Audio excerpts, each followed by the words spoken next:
Hey guys, so today we're going to be grading every quarterback acquisition where the quarterback switched teams so far in the 2020 offseason. So the most recent one right now is Nick Foles. He just got traded to the Bears for a 4th-round pick. So with this one, Nick Foles has a big contract, and that could end up backfiring, especially because the Bears do have a few big contracts on their hands, and he hasn't played a full season as a starter in quite a while.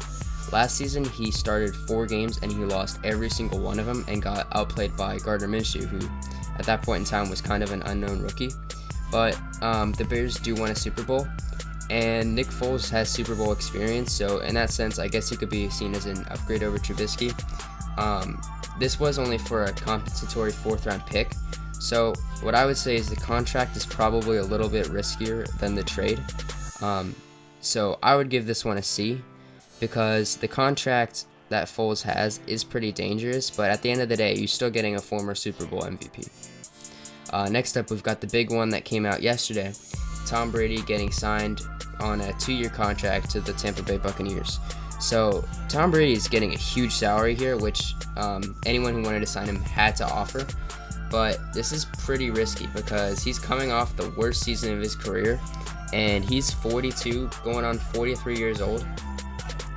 Even though he's the greatest player of all time, it's still a pretty risky move. But for Brady, this is a signing that ended up being in his best interest. He's going to get a lot more weapons than he had in New England. He's got Chris Godwin, Mike Evans, O.J. Howard, maybe even Antonio Brown if they end up bringing him in.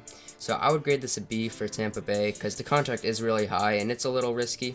But at the end of the day, this is Tom Brady we're talking about. Next up, Teddy Bridgewater to the Carolina Panthers. So I think this is a great move because the Panthers did not overpay. They're giving him $20 million a year over the next 3 seasons.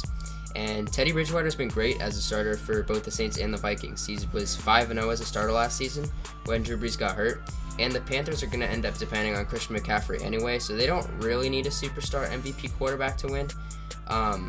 If they can depend on Christian McCaffrey, they're going to still end up winning games. When they end up trading Cam Newton, they're going to get some assets, and they do need a young rebuild. So when they get those draft picks, it's going to end up helping them. I could see them winning a lot more games over the next 2-3 years. So I would give this a B+. Would be higher, though, if Teddy Bridgewater had a little bit more experience over the last 2 years than just those 5 starts last year. But overall, pretty good signing. Phillip Rivers to the Indianapolis Colts. I think they completely overpaid. This is a $25 million deal for 1 season, and I think Jacoby Brissett is basically just as good as Phillip Rivers.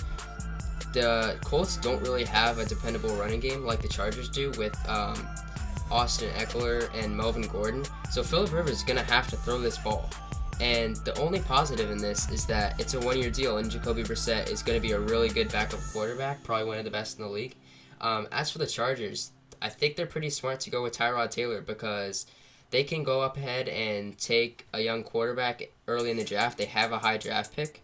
They can go ahead and take Herbert, or they can wait a little bit, play it safe, go with Tyrod this year, maybe take a guy like Jordan Love or Jake Fromm, and then test out their options. So for the Colts, I'd give this a D+, because Rivers did not have a good year, and he's going to be in a more difficult situation. But the Colts ended up completely overpaying.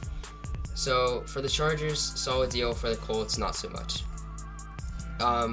Then we've got one of the smaller deals that came out yesterday, Marcus Mariota to the Las Vegas Raiders. Mariota is going to be one of the best backups in the league, just like Jacoby Brissett. If he doesn't end up starting, he'll be going up against Derek Carr for that starting job.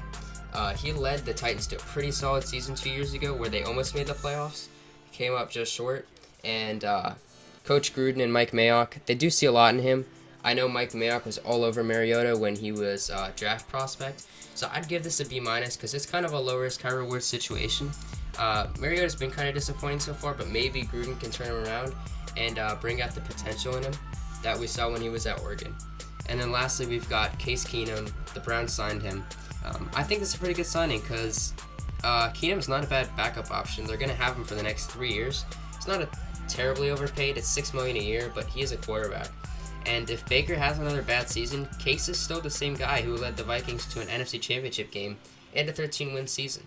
So, at the end of the day, Baker Mayfield is the Browns quarterback, but if he struggles again, Case Keenum is a pretty good option for them to have. So I'd give this one a B. Thanks for watching. Keep you guys up to date as the offseason progresses. See you later.